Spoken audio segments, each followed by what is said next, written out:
This is the story about how my ex moved in without permission. Cool, so this is gonna be my very first unsolicited story time. I hope you guys really do enjoy these. So what I want you to always take away from these, by the way, before I begin, is that these are really to inform you guys about me, about the journey of my life and what I've been through, all the things I've experienced, to literally make the person that you see right in front of your screens today why I think the way I do, and honestly why I even think about giving advice to people so that they actually don't have to go through the same things I went through. You can really learn from other people's mistakes, and honestly I would love it if people learn from my own mistakes so that they don't have to repeat the same things that I went through. You don't have to go through what I went through, and I went through a lot. You're gonna hear about it. I hope you guys do enjoy this series, but for now, let us begin.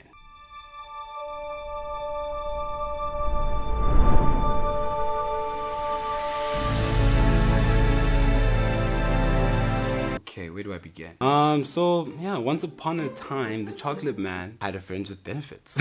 So yeah, honestly, this is like my old lifestyle, like how I used to live. Like old me is very different to like me now. You know, this is like me in my college days. Me dating is very different to me being single. Hey, when I'm single, I kind of never want to date when I'm single. You kind of have to fight to make me want to date you, because usually I just don't see the point of like committing to a relationship, because especially in college, it just looks like you are basically stressing yourselves. Like you have studies, you have like all the things that you have to like worry about, and then I didn't have time to worry about a relationship in college, man. And I just wanted to enjoy and explore, especially like first year. I was just like, nah, relationships are a no. And it's not that like I was like having like a whole phase or anything. It's not like I just keep seeing a new hun and a new hun and a new hun. I was actually very like a one-on-one type of person. There would be times where there could be two. Anyways, I was kind of like a one at a time guy in college, and then I'd like move on to like the next hunt. But my number one rule was that I just did not want to commit to like a relationship, because being an animation student, you just don't have time for anything. You'd have so many hours. You'd go to school at 8 a.m. and then come back at like 8 p.m. at night. So I didn't want to date someone who'd say, oh, you never make time for me, you always like studying, like we never see each other. And it's like, you know, like I won't lie, like I already knew like how Han thought and like the neediness of some people. Not that every Han is needy. I just don't want to go through back and forth of like, you never make time for me, when it's like, dog, I'm at school. Like I need to focus and build myself. So what I would do is I would rather be committed to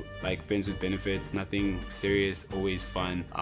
Literally like I just never wanted to be anyone's negative energy, just because school was literally enough. So I'm gonna call her Nancy, right? So Nancy met me, she talked to me, she got my number at like a party. So she hit me up, she was like, hey, I'm in your city, I want to chill with you and all of that stuff. And I was like, okay, cool. Because when she got my number, like I wasn't like initially like attracted to her, because like I don't know, I can't tell if it's because she wasn't at her best, or like I don't know, it wasn't my ideal type, you know, that I would usually go for. Cool, she hit me up, I'm in your city. And then I was like, okay, cool, okay, you know what, let me see what happens. It's chill, let's see where it goes, you know. And I used to stay in like a cool apartment. It was a 1-bedroom apartment with a nice bathroom, and it had a balcony, a little open kitchen, like just like a nice little open space. Wasn't like small, you know. It was a good bachelor pad. Like it was a good bachelor pad. It had a view of like Table Mountain, so I enjoyed it, man. I have so many memories and stories to tell about that place, but I will tell you that another time.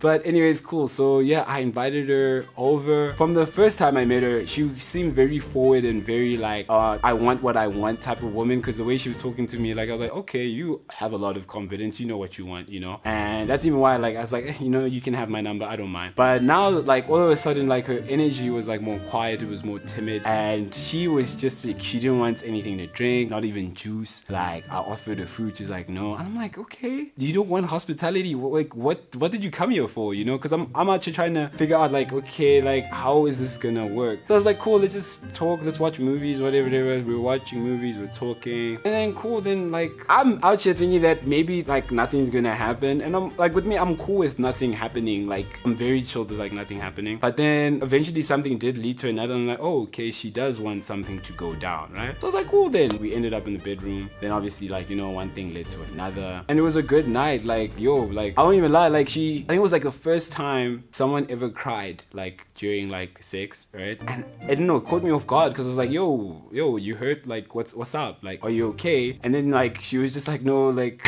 when someone's like really into it, and I don't know why Hans go through this thing, but like when they like really into it, like they lost in the sauce and then like they're crying and they like, you know, all of it's like, no, continue and all of that stuff. So yeah, it was a good night, man. It was a very good first night. Even before we like hooked up, like I would always have a thing of like saying that this isn't gonna like lead to anything. I'm not just because we had like sex or good sex, I don't want you to think that I want a relationship. You know, like some people really think that just because you had like sex with someone that it might lead to something. With me, I was a very straightforward person because I'm more about learning who you are as an individual before thinking about like I just don't I need to know that I like you enough to want to be in a relationship without the sex. It's not about the sex for me. It's about, do I like you as an individual? So, and remember I said like I wasn't like looking for a relationship, but if you want this to continue, we can see each other, we can chill, we can hang. I just don't want to be out in public with you. I'm not trying to be your boyfriend. I don't want to really ask you about your day. I don't want us to text every day. Like, I had very strict rules because it's just like, I know like how people catch feelings and I'm not about it because I know like I wasn't going to catch feelings. Like I could stick to protocol because school was really enough. School was heavy, you know? And she got it. She understood the assignment. She understood the brief and she followed it, you know? She followed it for some time. We kept seeing each other. We kept hooking up. We kept seeing each other, kept hooking up. Like, time was going by, and thing is, it was good. Like, it was peaceful. There was no stress. Because when I tell you, like, I'd work until like 3 a.m., 2 a.m., and let's say I've been doing that for like the whole week at school. Like, animation school is the devil, bro. People don't actually know how hardcore that school was. It's actually mental boot camp. But like, yo, it just trains you to be prepared for your work ethic. Let me not get off track. So then, this is where the wheels on the bus started falling, you know? So now, like, I even told her, like, specifically because it was basically like, we've seen each other for a while. I could see she really liked me, and she started asking me about like my birthday, my plans and stuff like that. So then I was even like, okay, cool, don't get me anything for my birthday. Like, don't do that. Like, I don't want us to like start getting each other gifts because that's like a relationship. I'm not trying to do that. Like, I'll see you on the day because, hey, like, I'll see you like after I've seen my friends and stuff like that.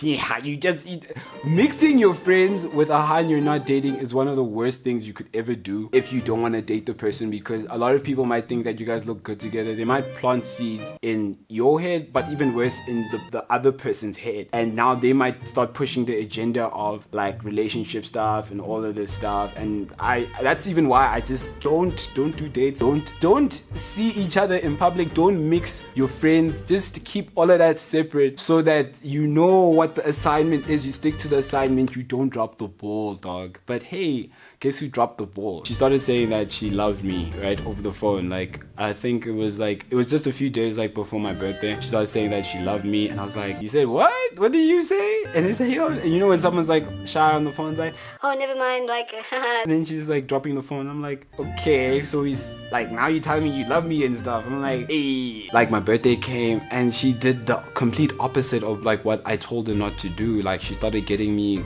gifts, everything in like my favorite color and stuff like that. It really caught me off guard, you know, like, because it was things that I really liked. So it meant that she really paid attention to me. She paid attention to the things that I like, about everything in like my favorite color, all that stuff. And then I cried. It was like the very first time a girl actually made me like cry, you know. And I cried in front of her when she gave me this gift. I just wasn't expecting it, you know. And then she really telling me that she loved me and all of this stuff. Yeah, then I started like reflecting, you know, and I started thinking about like, should we date, should we not date? And then like I gave into the idea of like dating her and like giving her a chance, you know. I gave her a chance because I was just like, yeah, she put in work. I just never experienced girls putting in work for me, you know. Yeah, I find someone actually putting in effort because they actually really care about me deeply, you know. So then I was like, cool, I'm comfortable with you in my space. You're always in my house. I wasn't usually the type of guy who would always like I wouldn't like going to other people's like places. Like, I usually like people coming to my house. I don't know, like, I'm never comfortable sleeping at someone else's house. So we've been comfortable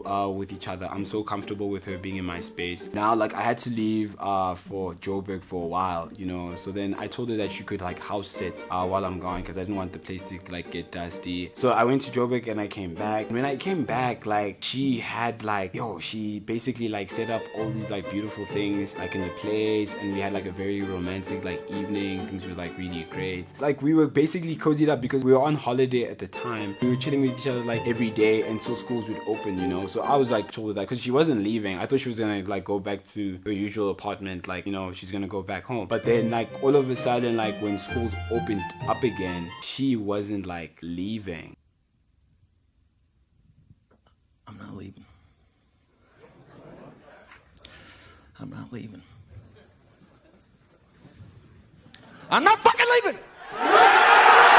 So then I was like, okay, I didn't know what was going on. I was like, why haven't you left, right? But then at the same time, I was hardly at home, right? And now she'd like start cleaning up like my place. She'd really tidy up all these things. Like, she'd make sure everything is neat because she was like a very neat person. So she'd just clean like everything. So at the back of my mind, I was like, okay, she's around and we do like each other. We like to chill. But like, you didn't ask me if you could stay. I was like, maybe she's gonna leave soon, you know. I was just like figuring out, you know. And then like after 1 week, I'm like, okay, maybe next week she'll leave. Next week comes, I'm like, okay, maybe this week she'll leave. Then the third week comes, I'm like, okay, damn, you being here, right? And now these are the problems that come when you don't ask someone for permission, like to like stay there. The problem was, it's like, I'm cool with you, like I like you, you know, but are you gonna help with paying for electricity, paying for food, literally looking after like us as well? Because now, like with me, like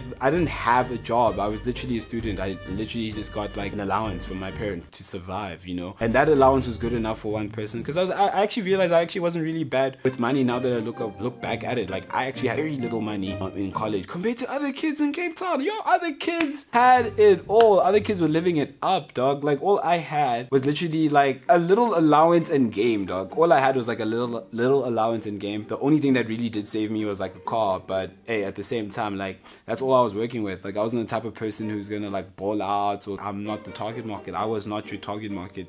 If you wanted a rich guy, I was a guy who could look after himself, take you out on dates, have a good time, but I wasn't a guy who could ball out on you. I could only look after myself. So then now, the moment you're in my space and you're literally starting to live in my space, I'm now preparing food for you. I'm buying groceries for you too. It became like basically all these responsibilities I actually wasn't ready for. And the problem with me is like I'm a really nice guy. The reason why a lot of people have taken advantage of like me is because of my kindness, you know. I'm a selfless person, and I also like to think about like other people's circumstances a lot of the times before my own. So something started to like click in my mind that maybe you're with me for like certain reasons, or something's not okay. I don't know what was up, you know. But at the same time, I was like, why aren't you telling me this? Like, why? Like, what's up? Let's talk about it, you know. Okay, so like, are you going to go back? What's happening? Because she literally brought her bags now. Like, she had clothes and stuff like that. And I'm like, okay, we have to actually talk, because like you literally moved in now. First you were getting like small clothes, then you brought a whole big bag, and it's like you haven't had a conversation with me. Because when you move in with someone, you have to be very sure about basically like the roles of what's happening, about basically the financial situation there. Because like I said, like you instigated this dating thing, right? So obviously I'm in my mind, I'm like, yeah, you probably are prepared to like, she looked like she could like take care of herself at the time. When she was in my space, I could start to see that you can't like take care of yourself or support yourself, and I'm the one who's doing it, you know. And I feel like you should be honest and open about all of these things, because now I'm out here like planning and panicking and thinking that, yo, like, what are we gonna eat? What's gonna happen with this? What's gonna happen with that? Because it started getting like bad, because I was like, financial situation wasn't that great, and like basically like, yeah, she couldn't get any help like from anyone and all of that stuff. And now this was where like the problem lied for me, is because it's like, now I can't tell why you with me anymore, because at the same time, like, things were good, everything was real, but the moment you didn't talk about your actual situation, I can't tell what's real and what's like not anymore. You start to blur lines. I can't tell if you're using me to survive or you're using me because you like me. It was the first time where I was like, damn, like am I being used or am I genuinely loved? And then like I started finding myself like basically preparing most of the meals, cooking more. I was the one who was like more food orientated, while she just like clean and then that's it. You know, she wouldn't do much of anything else. And it's like when you have to pay bills and clean and like basically make sure like getting their needs or looking after them and just being a good boyfriend, because like the part of a relationship is also like, you know, like, people like to be spoiled, people like to be treated right, especially with the way things were back then. It's like if you're not spoiling your girlfriend or entering boyfriend Olympics, you're not a good boyfriend. But then I learned it's like, nah, that's not true. Like I actually learned it's like you need to have a girl who can also do the same things for you or just be on the same level as you. And if not on the same level, like let's talk about it. Let's actually see if we can make sure that you get on the same level, or honestly just the transparency of why you're in the situation that you're in. And because I didn't get those things, I literally didn't know where I lied with you. Emotionally, I just felt lost. And even now, because like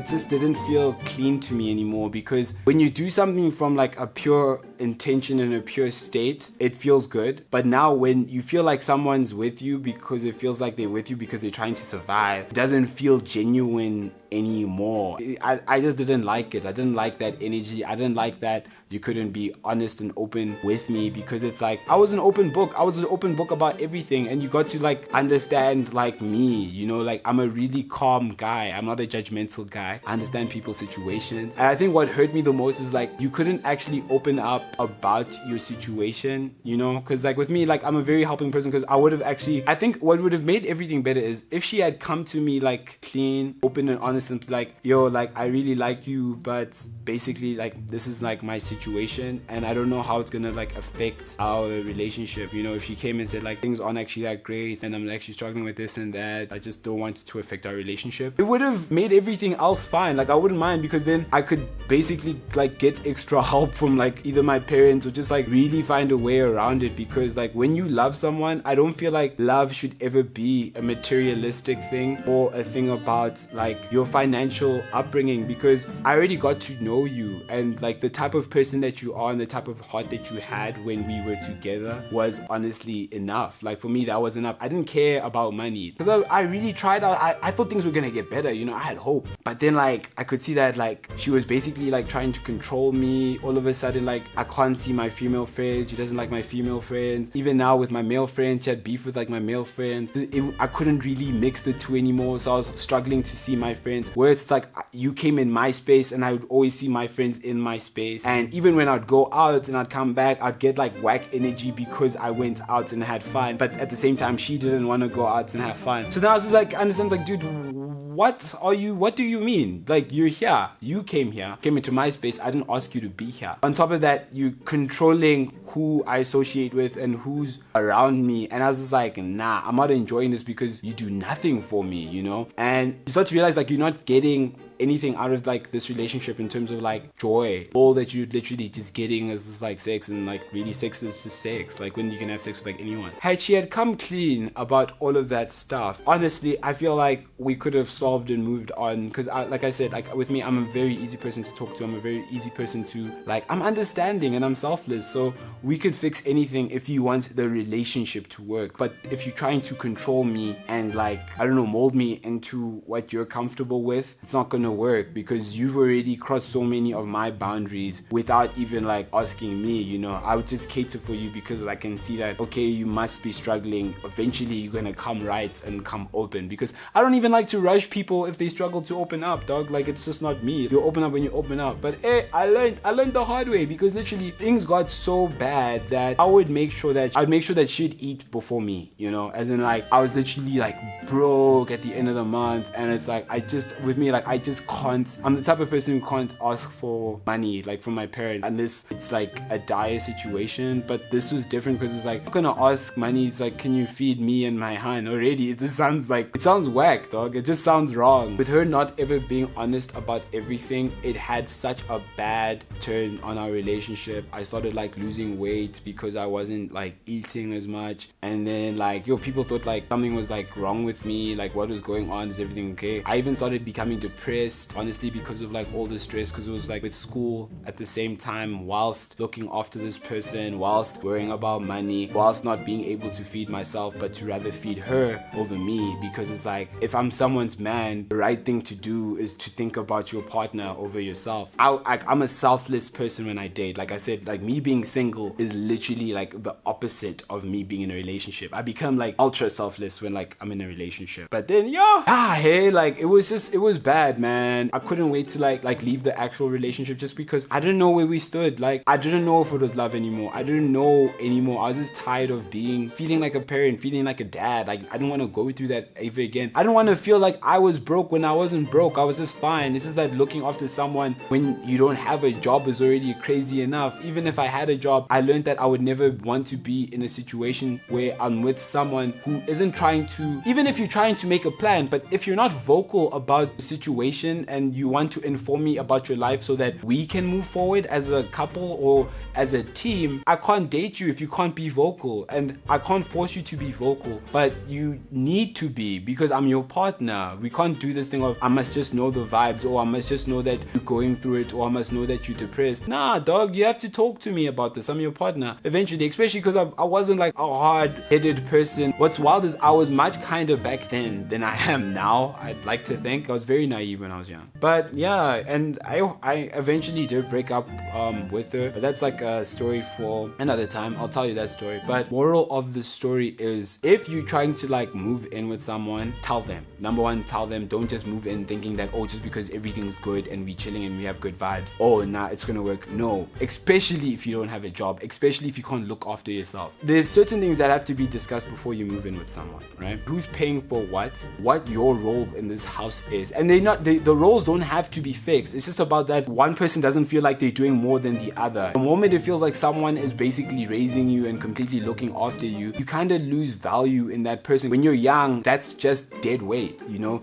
It's super dead weight, especially because you haven't grown. That type of stuff can stunt your growth. You won't even think about like your future bag because you're out here looking after someone, and that's really the problems with just dating to date and move in. Like, don't. You have to talk about money. You have to be very real about money, even after the money thing. Hey, like, just to like, you must know like where you're at mentally. If that person has like depression, all of that stuff, you have to understand why, and they must tell you why. Not that it needs to be solved, just that you're more well equipped to understand that mentally you're actually not grand. But it sucks that it was at the peak of like, I don't want to be in this relationship anymore. She told me the reasons, and it's like, you told me too late, because now it felt like manipulation. You can't tell me your tragic life story at the end of the relationship. You need to be telling me this stuff in the beginning, because that's how you keep it real. But if you don't keep it real with me, we're not gonna work. And I've learned that like, you have to keep it real with me 100%, especially because I've been keeping it real with you. Like, I've been keeping it real the whole time. But yeah, man, just don't move in without someone's permission. Sometimes also a person's not ready for that. Like, I wasn't ready for that. I didn't want that. I think I know when I want to move in with someone, because I really did like living by myself. I liked my own space. I still, till this day, like my own space, because I liked who I was. Like, I knew who I was. I liked my own space. I moved in by myself for a reason. I didn't move in and then they know I feel lonely. Nah, there wasn't one time where I felt lonely. So don't self-impose yourself on a man and think that he wants to take care of you or wants to like, nah, dog, let him do it on his own. Don't even suggest that, oh, maybe we should move in. No. Nah, no, just don't do it. Don't force anyone to do anything they don't want to do. But that's the moral of the story. I hope you guys enjoyed it, and I hope you guys haven't been in these situations where like someone moved in without your consent. If you have, please do tell me. I hope you guys enjoyed it. It was different. Telling a story about my personal life was quite different. It was fun. I can't wait to tell you about more though. Especially about the time I joined the dark side. It wasn't good when I joined the dark side, but the story for another time. I hope you guys enjoyed the story, and I'll see you for the next one. But I hope you guys are enjoying the unsolicited like interviews I've been doing. Wave Dave was quite a fun one. I'm gonna do a lot more. Yeah, and I'm just gonna keep the channel going, keep it growing, bring up some new stuff. The boyfriends will return, everything will return. I'm just figuring out how everything will move according to like the channel and my schedule and to what you guys like. I want to know what type of content you guys would actually like me to continue to put up. I am the Chocolate Man. You are watching Unsolicited. Please do subscribe if you really did enjoy this story time and you learned something. I hope you did, because the moral of the story was you do not move in with someone without their permission. You do not move in with someone if you're not ready. You do not move in with someone if you broke, unless it was you told them that you needed help, sharp. But if you did not relay that you needed help, don't self-impose yourself. It's not good, because like someone won't know why you're actually with them. It just feels like, nah, dog, just don't do that. Don't do that. Yeah. Peace.